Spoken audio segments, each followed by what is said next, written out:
everybody, my name's Rebecca and my channel is Hedgerow Stitching. Thank you for joining me today on this Sunday blustery morning here in Cornwall, the 19th of November 2023. What a surprise, having two videos up in 1 week. I thought I would come here and show you today a little bit of my stitching and a couple of samplers and a few books that I've purchased over the last few weeks. I've been busy reproducing a chart that will go to the printers on Monday, and it will be my first hard copy chart release, so I'm really excited about that. I'm not sure if I'm going to make it PDF still, but we'll have a think about that. But anyway, it's going to the printers and I'm absolutely thrilled. I will be making a few accessories to go with it, so look out for that on my website. So first off, I'd like to show you one sampler that I have released, and this is a little tiny sampler from a very sweet girl called Fanny Low. Fanny stitched her sampler in 1891, and this is Fanny's original sampler. She had her alphabet at the top. She spaced her name and lettering out across the last two rows. She left rather a big gap between the W and the E on her sampler, and then she did these very pretty little vases and baskets of flowers. Now let me read the details of Fanny's life to you. Glasses on, and then I'll show you the model. Okay, Fanny Low comes with a photograph.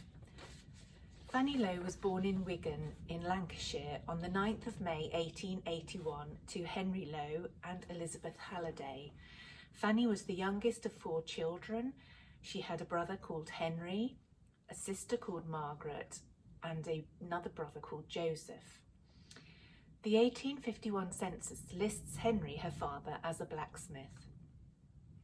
Henry had previously been married to Elizabeth Halliday's sister, Margaret. They were married on the 14th of April 1856 at Wigan All Saints Church. They had 5 children together: John, James, Fanny, Emmanuel and Annie. Unfortunately, the family suffered sadness with the death of Emmanuel at just age 4 years old on the 27th of November 1870. 3 years later, their mother died, Margaret, in 1873. Fanny also died and was buried on January the 11th, 1881. Fanny was aged 17. The causes of death have not been revealed in the records. Henry, our Fanny's father, married Margaret's sister, Elizabeth, aged 33, the following year after her sister died on the 16th of February 1874. The 1881 census showed the family living at 68 Standish Gate, with the Halliday family living at 72 Standish Gate. Henry's son by Margaret, James Low, is also listed as a blacksmith. John Halliday, the father of Elizabeth and Margaret, the mothers, is listed as a publican at the Coachman's Arms, also in Standish Gate.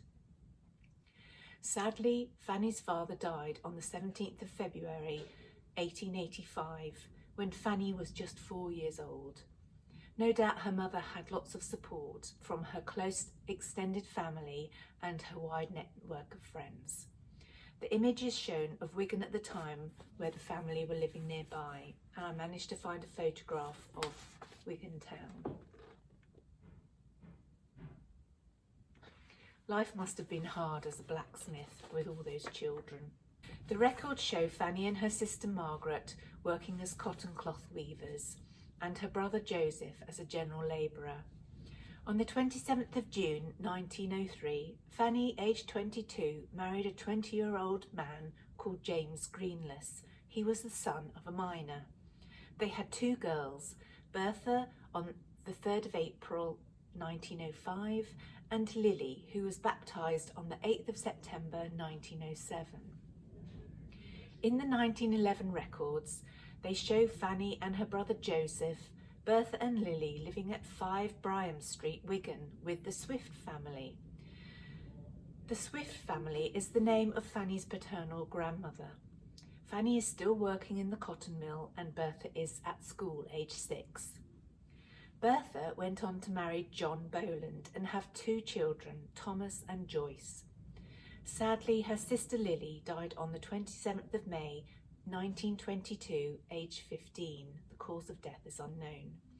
To date, we have not found the death record of either Fanny or her husband James. The Low family name can be traced back to 1577 of John Low of Winwick, Lancashire. Fanny was 10 years old when she completed her sampler in 1891.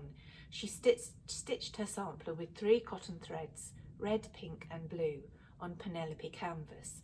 The original sampler measures 20.5 centimetres by 24.6 centimetres.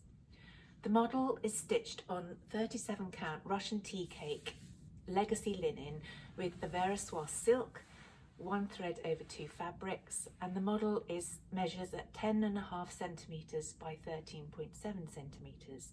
The stitch count is 79 by 98 stitches, and there is a DMC conversion. Then on the pattern I list the fabric sizes if you want to use either a lower count or a higher count. This is the model of little Fanny Low, the blacksmith's daughter from Wigan. I wonder if any of my viewers who are watching, any of you live in Wigan or the Lancashire area. If you do, I'd love to hear from you. I think Wigan was where all the mills were, and it must have been a very tough life for them all living up there. I laced and framed the model myself, and I managed to find on Amazon this lovely blue colour which complements the blue thread that Fanny chose in her original sampler. I couldn't get the exact measurements for the model, so there's a little bit of space either at the top and the bottom, but I don't think that matters. Fanny's going to sit somewhere in my stitching room so I can look at her. Anyway, this sampler is available for release on my website as a PDF download. It's a very quick sampler stitch, 79 by 98 stitches, and I hope you've enjoyed listening to the family history of dear Fanny Low. So that's my first sampler I wanted to share with you today. My second sampler is a true typical Scottish sampler, and I'm doing this one slightly differently. I will chart the whole sampler, but the model I'm stitching is only going to be part of it. And this is Agnes Trotter of 1827. Now Agnes stitched her sampler on this very dark fabric she used cotton as well, so 2 cotton threads, green and red. And down at the bottom here, the capitals of her name are over 2 threads, but then the rest of her name is stitched over 1 thread. And she's listed a place here called Kirchester. Now I've had a look at the Scottish map and I can't find Kirchester as an actual place name, but I did find Kirchester Farm, and I think Agnes was a housekeeper at Kirchester Farm and Kirchester Farm cottages. I looked online today and they are conversion cottages for people to stay in as holiday lets. Agnes Trotter came from a large family. I don't have all her details here with me, but I'll show you the model that I'm stitching. And typical of Scottish samplers, they have the crowns and then family initials underneath. I found all the family of Agnes, and when I release her I'll be showing and sharing her family history. So this was a lovely sampler. It's still in the original frame. So that's Agnes Trotter. I'll show you her. model. Now I'm stitching the model on mason linen button box, which is a really glorious colour for old antique samplers. I think they've got the colour just right in this fabric, and I know it's becoming very popular with a lot of the large shops. I'm using two silk colours. The first one is the red, which is 916, quite a bright orangey red, and the second one, and the green, is 375. And I've also got the 103 to do the over one stitching. So far, mason linen button box 40 count and some Avera Soie silk. I will give the DMC conversion as well. So Agnes Trotter will be released shortly. Now, my followers who live in Ireland, I wonder if you could help me with this next sampler. I know, Sharon, you live in the north of Ireland, but I just wondered if there are any other people who watch my channel who live in Southern Ireland. I think this is a Southern Irish sampler. I saw this sampler on an Irish website, auction website, and I didn't think, I put in a bid for it, went to work and came back, and I didn't think I would have won it because I thought it would have gone for a lot more money than it did. And I was pleased to say I got an email saying I had put in the highest bid for it, and when it arrived, I didn't expect it to be so large, and it's actually beautifully conserved, so I haven't taken the back out. It's in a modern frame, but they've done a really nice job in conserving this. So, and this is the back of the sampler, and this is the front. So this is Hannah Hennington, and I wanted to show you this because it's such an old sampler, and the words here are all over one. I'm not sure if I'm going to actually stitch a model for this. What I might do is stitch this basket up here because it's got some beautiful satin stitch on it, and just have it as a pincushion or something. But Hannah, Hannah was age 10, and she finished this on August the 12th, 1732. Such an old sampler. I think it may even be the oldest one I've got in my collection. I do have quite a few 1700 samplers, and I think this one, 1732, may top the ticket for being the oldest one. So they're really on each side. One is duty to the parents and the other is duty to older persons, and it's just lovely religious text about how to be obedient and kind to your parents and to your elders. I have tried to look for Hannah in the records, and I can't. I found a few Hannah Henningtons with different spellings with the double N instead of the one. She spells her name with the one N, but I haven't been able to locate Hannah anywhere. I don't think I'm going to be able to, but I haven't really seen many samplers like this. If you are a sampler collector and you do have in your collection, or you've seen samplers like this from this period, I'd like to hear from you. If you'd like to share any information, that would be fantastic. So that's Hannah.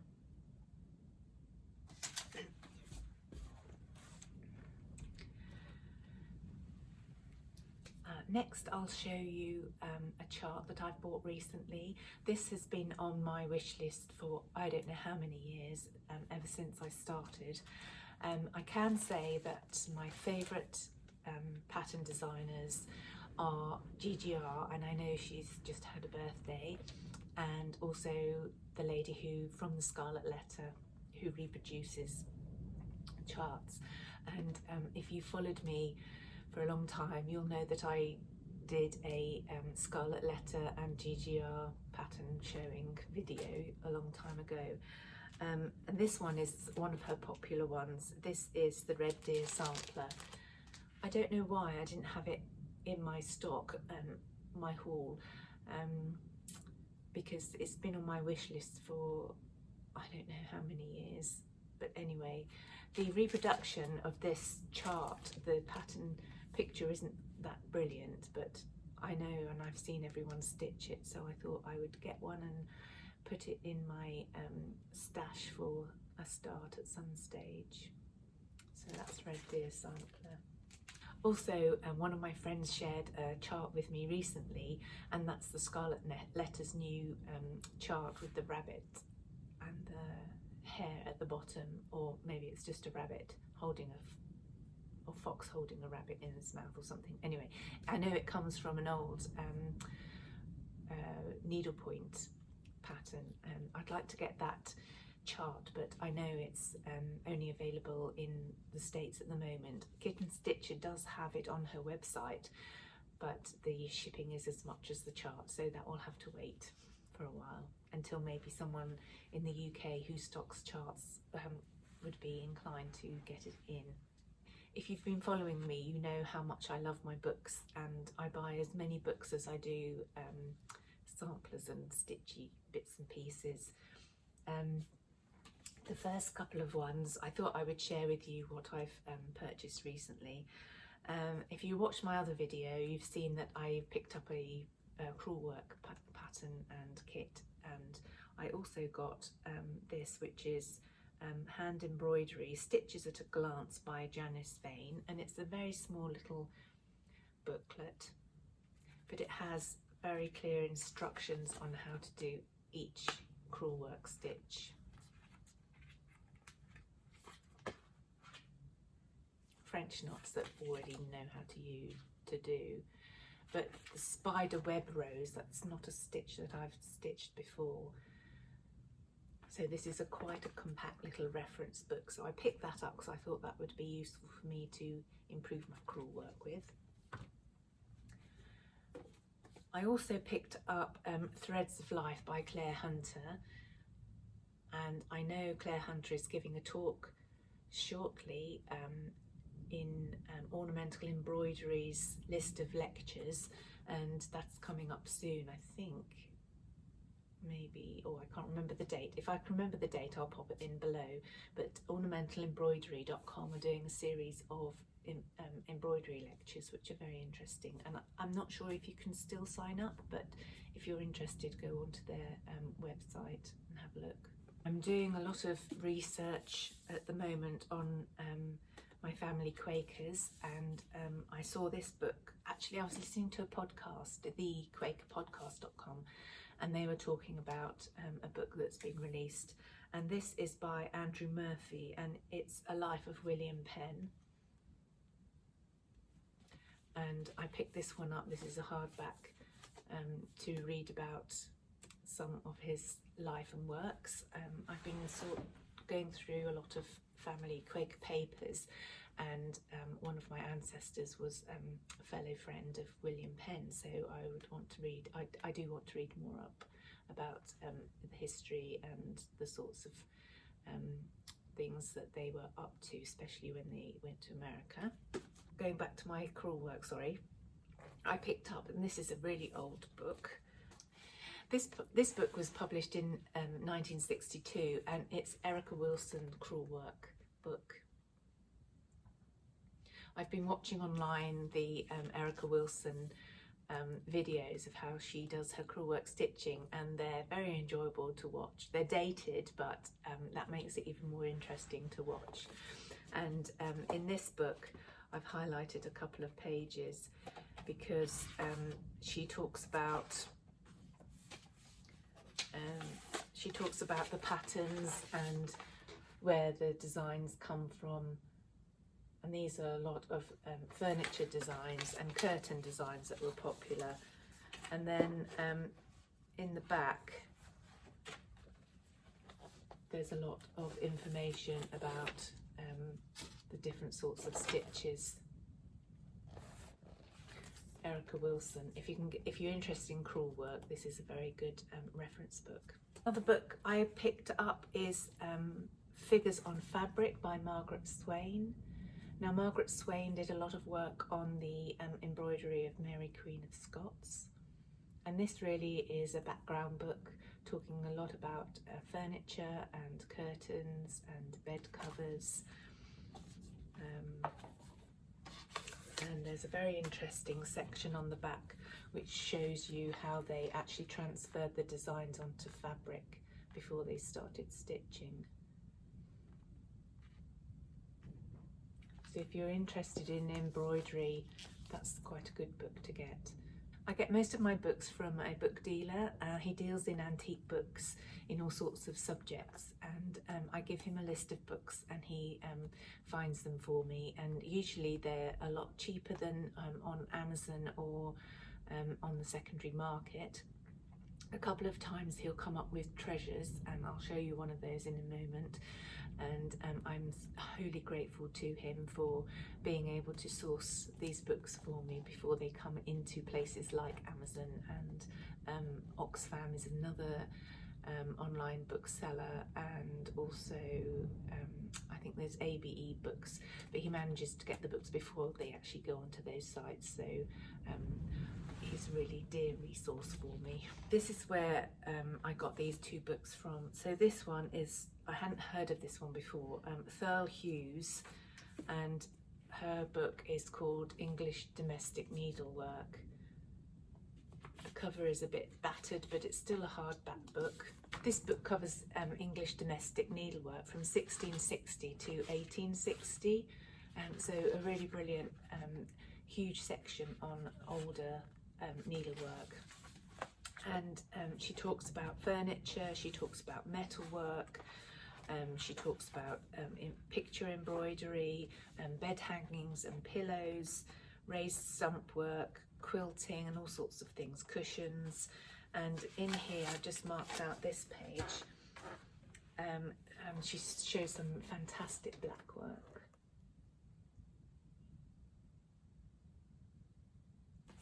So this is THL Hughes, English Domestic Needlework. This book was published in 1938 and it's by John Nevison. And while I was doing my some of my researching online, I noticed this book popped up a lot in people's references, so I hunted it down. It's by the Victorian Albert Museum and it's called A Catalogue of English Domestic Embroidery. And this book is quite an old book. It talks about book bindings, bed valances, table and floor cloths. And I've marked these two pages here. Let me just get my glasses a minute so I can see properly. Oh yes, this was also motifs for applied work. So this is sort of the patterning designs for the stump work and needlework.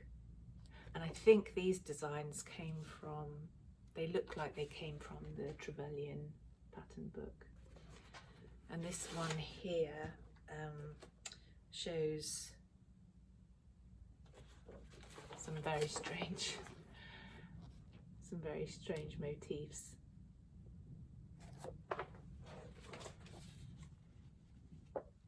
Let me just see what else I've marked.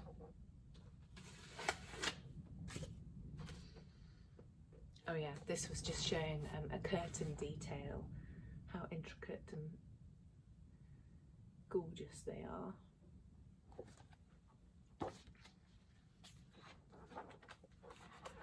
And I had to show this one. This one's for you, Susan. A vase with all the flowers. And I'm not sure if there's a date on that particular plate. And in the back it goes on to show women's embroidered costume. So, John Nevison, if you want to read about the history of embroidery and sources of embroidery design, that's a really good book. I picked up the Whitney Antiques catalogue, this beautiful book here, and in here there's also a fantastic map sampler, and it actually gives the names of the towns in Cornwall, and I live near one of these in the northern part of Cornwall. it's a really lovely example of a map sampler.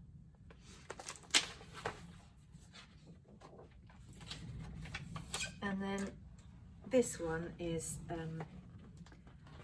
just an example of a coloured Quaker sampler.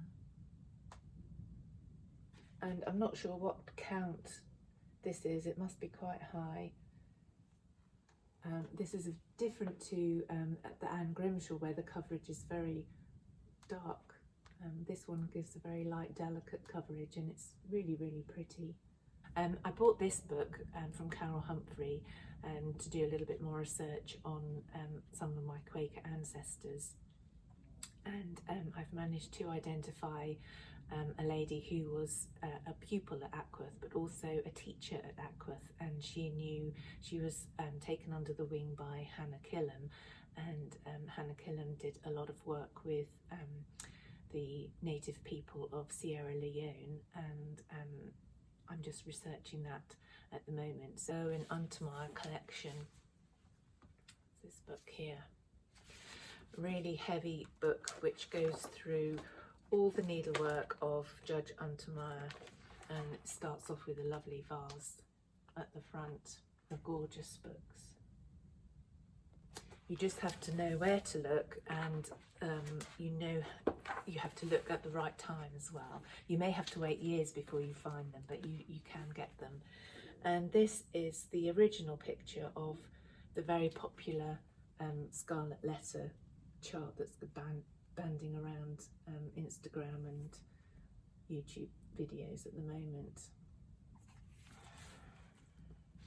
And there's a lot about furniture as well in here. So it's a very heavy book, but it's not readily available, but you can get it if you search in the right places. And just on a final note, a little bit more antiquing, I bought a whole box full of these old spinning shuttles. These came and they're all still dirty and full of yuck, and one of them has actually got a dead spider in it. But they're the really large big ones, still got the old metal, and a few of them, there's all the old yuck, a few of them have still got the threads in them, and they've got these metal pointy ends, so they would have been shooting across the factory for years and years and years. So I managed to get hold of these. So I'm going to clean these up, not remove anything from them in any way except the dust and dirt and the dead spiders, and then I'm going to make an arrangement with these, probably to put in my snug. So I'm really pleased I got those. So that's all from me today. Thank you very much for joining me on my stitching journey, and I look forward to having some communication and conversations with you again. Okay everybody, thank you, bye bye.